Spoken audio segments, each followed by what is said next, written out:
Chapter 13, The Parvenu, by Mary Wollstonecraft Shelley. Why do I write my melancholy story?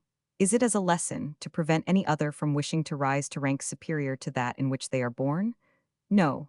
Miserable as I am, others might have been happy, I doubt not, in my position. The chalice has been poisoned for me alone. Am I evil-minded? Am I wicked? What have been my errors that I am now an outcast and wretched? I will tell my story, let others judge me. My mind is bewildered, I cannot judge myself. My father was land steward to a wealthy nobleman. He married young and had several children.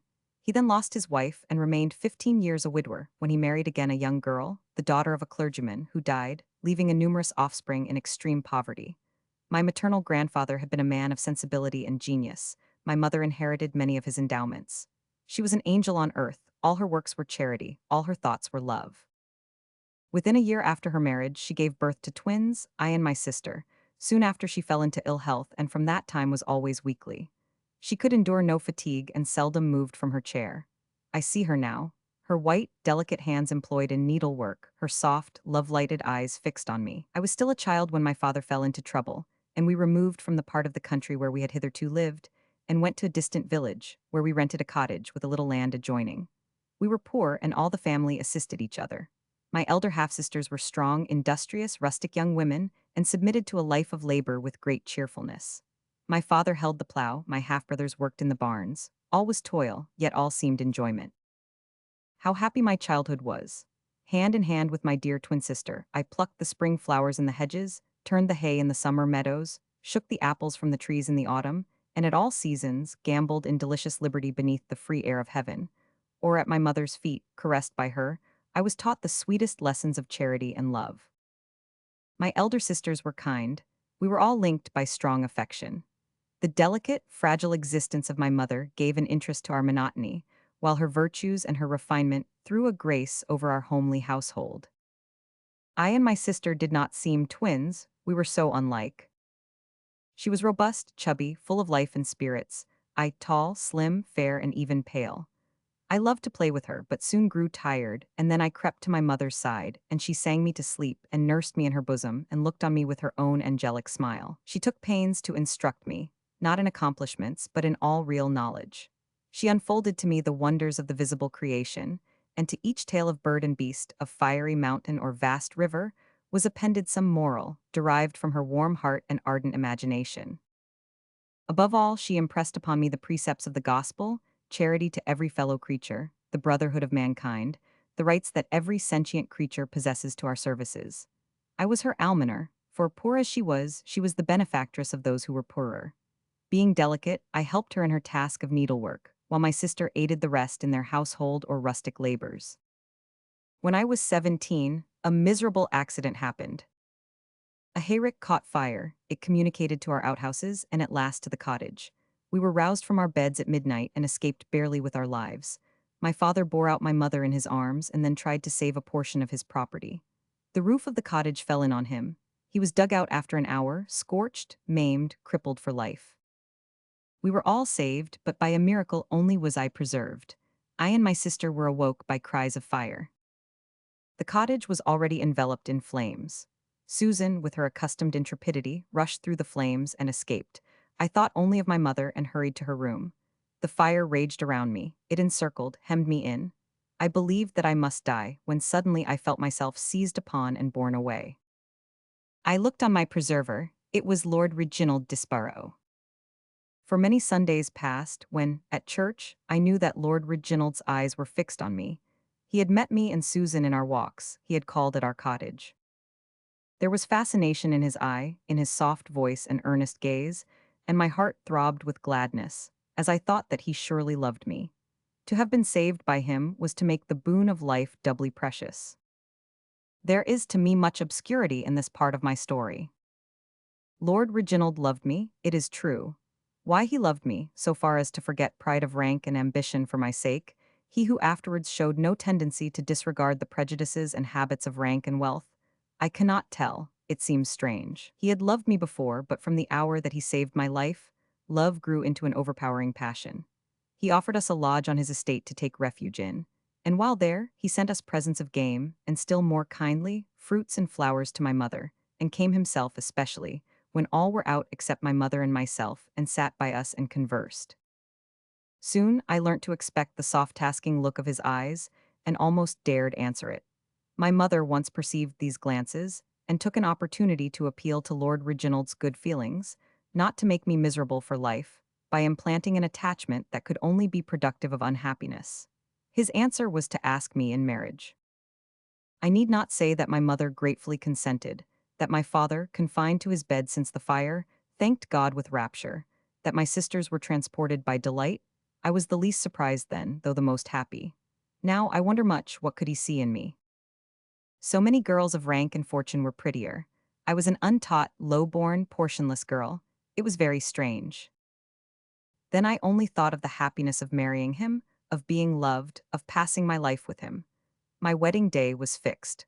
Lord Reginald had neither father nor mother to interfere with his arrangements. He told no relation. He became one of our family during the interval. He saw no deficiencies in our mode of life, in my dress. He was satisfied with all. He was tender, assiduous, and kind, even to my elder sisters. He seemed to adore my mother and became a brother to my sister Susan. She was in love and asked him to intercede to gain her parents' consent for her choice. He did so, and though before Lawrence Cooper, the carpenter of the place, had been disdained, supported by him, he was accepted. Lawrence Cooper was young, well-looking, well-disposed, and fondly attached to Susan. My wedding day came. My mother kissed me fondly, my father blessed me with pride and joy, my sisters stood round, radiant with delight. There was but one drawback to the universal happiness, that immediately on my marriage I was to go abroad. From the church door I stepped into the carriage. Having once and again been folded in my dear mother's embrace, the wheels were in motion, and we were away. I looked out from the window. There was the dear group. My old father, white-headed and aged in his large chair. My mother, smiling through her tears with folded hands and upraised looks of gratitude, anticipating long years of happiness for her child. Susan and Lawrence standing side by side, unenvious of my greatness, happy in themselves. My sisters conning over with pride and joy the presents made to them and the prosperity that flowed in from my husband's generosity. All looked happy, and it seemed as if I were the cause of all this happiness. We had been indeed saved from dreadful evils, ruin had ensued from the fire, and we had been sunk in adversity through that very event from which our good fortune took its rise. I felt proud and glad. I loved them all. I thought, I make them happy. They are prosperous through me, and my heart warmed with gratitude towards my husband at the idea.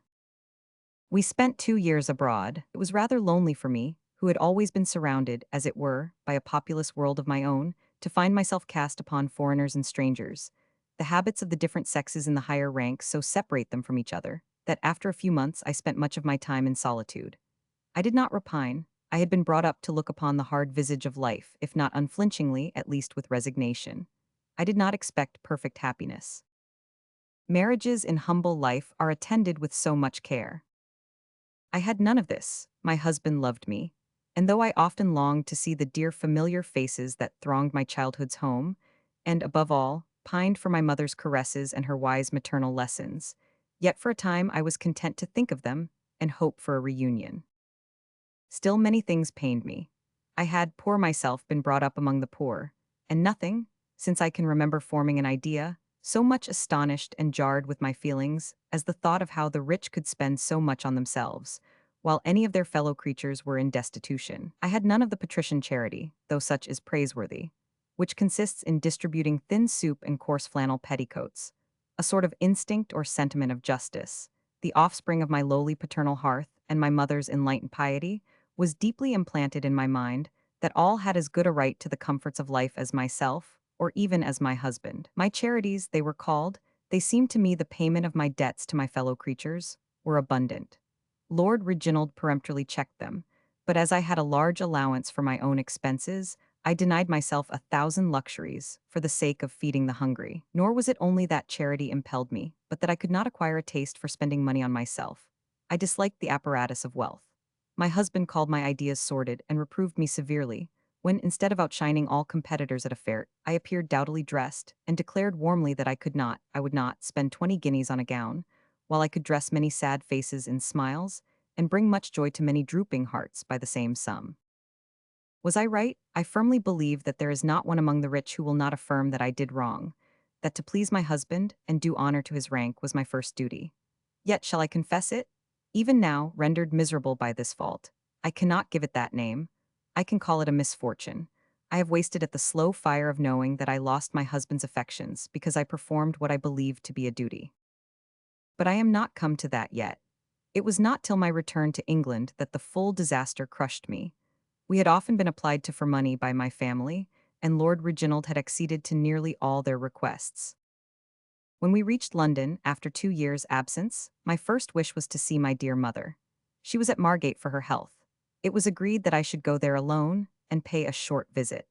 Before I went, Lord Reginald told me what I did not know before, that my family had often made exorbitant demands on him, with which he was resolved not to comply. He told me that he had no wish to raise my relatives from their station in society, and that, indeed, there were only two among them whom he conceived had any claims upon me, my mother and my twin sister, that the former was incapable of any improper request, and the latter, by marrying Cooper, had fixed her own position, and could in no way be raised from the rank of her chosen husband. I agreed to much that he said. I replied that he well knew that my own taste led me to consider mediocrity the best and happiest situation, that I had no wish, and would never consent, to supply any extravagant demands on the part of persons, however dear to me, whose circumstances he had rendered easy. Satisfied with my reply, we parted most affectionately, and I went on my way to Margate with a light and glad heart, and the cordial reception I received from my whole family collected together to receive me was calculated to add to my satisfaction. The only drawback to my content was my mother's state. She was wasted to a shadow. They all talked and laughed around her, but it was evident to me that she had not long to live. There was no room for me in the small furnished house in which they were all crowded, so I remained at the hotel. Early in the morning, before I was up, my father visited me. He begged me to intercede with my husband, that on the strength of his support he had embarked in a speculation which required a large capital, that many families would be ruined, and himself dishonored if a few hundreds were not advanced. I promised to do what I could, resolving to ask my mother's advice and make her my guide. My father kissed me with an effusion of gratitude and left me. I cannot enter into the whole of these sad details. All my half-brothers and sisters had married, and trusted to their success in life to Lord Reginald's assistance. Each evidently thought that they asked little in not demanding an equal share of my luxuries and fortune, but they were all in difficulty, all needed large assistance, all depended on me. Lastly, my own sister Susan appealed to me, but hers was the most moderate request of all. She only wished for £20. I gave it her at once from my own purse. As soon as I saw my mother, I explained to her my difficulties. She told me that she expected this, and that it broke her heart. I must summon courage and resist these demands, that my father's imprudence had ruined him, and that he must encounter the evil he had brought on himself, that my numerous relatives were absolutely mad with the notion of what I ought to do for them. I listened with grief. I saw the torments in store for me. I felt my own weakness, and knew that I could not meet the rapacity of those about me with any courage or firmness. That same night my mother fell into convulsions. Her life was saved with difficulty. From Susan, I learned the cause of her attack. She had had a violent altercation with my father. She insisted that I should not be appealed to, while he reproached her for rendering me undutiful and bringing ruin and disgrace on his gray hairs. When I saw my pale mother trembling, fainting, dying, when I was again and again assured that she must be my father's victim unless I yielded, what wonder that, in the agony of my distress, I wrote to my husband to implore his assistance. Oh, what thick clouds now obscured my destiny! How do I remember, with a sort of thrilling horror, the boundless sea, white cliffs, and wide sands of Margate. The summer day that had welcomed my arrival changed to bleak wintry weather during this interval, while I waited with anguish for my husband's answer. Well do I remember the evening on which it came. The waves of the sea showed their white crests. No vessel ventured to meet the gale with any canvas except a topsail. The sky was bared clear by the wind. The sun was going down fiery red. I looked upon the troubled waters. I longed to be borne away upon them, away from care and misery. At this moment, a servant followed me to the sands with my husband's answer. It contained a refusal. I dared not communicate it. The menaces of bankruptcy, the knowledge that he had instilled false hopes into so many, the fears of disgrace rendered my father, always rough, absolutely ferocious. Life flickered in my dear mother's frame. It seemed on the point of expiring when she heard my father's step. If he came in with a smooth brow, her pale lips wreathed into her own sweet smile, and a delicate pink tinged her fallen cheeks. If he scowled and his voice was high, every limb shivered, she turned her face to her pillow, while convulsive tears shook her frame and threatened instant dissolution. My father sought me alone one day, as I was walking in melancholy guise upon the sands. He swore that he would not survive his disgrace. "And do you think, Fanny," he added, "that your mother will survive the knowledge of my miserable end?" I saw the resolution of despair in his face as he spoke. I asked the sum needed, the time when it must be given. £1,000 in 2 days was all that was asked. I set off to London to implore my husband to give this sum. No, no, I cannot step by step record my wretchedness. The money was given. I extorted it from Lord Reginald, though I saw his very heart closed on me as he wrote the cheque. Worse had happened since I had left him. Susan had used the £20 I gave her to reach town, to throw herself at my husband's feet and implore his compassion. Rendered absolutely insane by the idea of having a lord for a brother-in-law, Cooper had launched into a system of extravagance, incredible as it was wicked. He was many £1,000s in debt, and when at last Lord Reginald wrote to refuse all further supply, the miserable man committed forgery. £200 prevented exposure and preserved him from an ignominious end. 500 more were advanced to send him and his wife to America, to settle there, out of the way of temptation. I parted from my dear sister. I loved her fondly. She had no part in her husband's guilt, yet she was still attached to him, and her child bound them together. They went into solitary, miserable exile. "Ah, had we remained in virtuous poverty," cried my broken-hearted sister, "I had not been forced to leave my dying mother." The £1,000 given to my father was but a drop of water in the ocean. Again I was appealed to. Again I felt the slender thread of my mother's life depended on my getting a supply. Again, trembling and miserable, I implored the charity of my husband. "I am content," he said, "to do what you ask, to do more than you ask, but remember the price you pay. Either give up your parents and your family, whose rapacity and crimes deserve no mercy, or we part forever. You shall have a proper allowance. You can maintain all your family on it if you please, but their names must never be mentioned to me again. Choose between us, you never see them more, or we part forever." Chapter 999. I do right, I cannot tell. Misery is the result, misery frightful, endless, unredeemed. My mother was dearer to me than all the world. I did not reply. I rushed to my room, and that night, in a delirium of grief and horror, I set out for Margate. Such was my reply to my husband. 3 years have passed since then, and during all this time I was grateful to heaven for being permitted to do my duty by my mother. And though I wept over the alienation of my husband, I did not repent.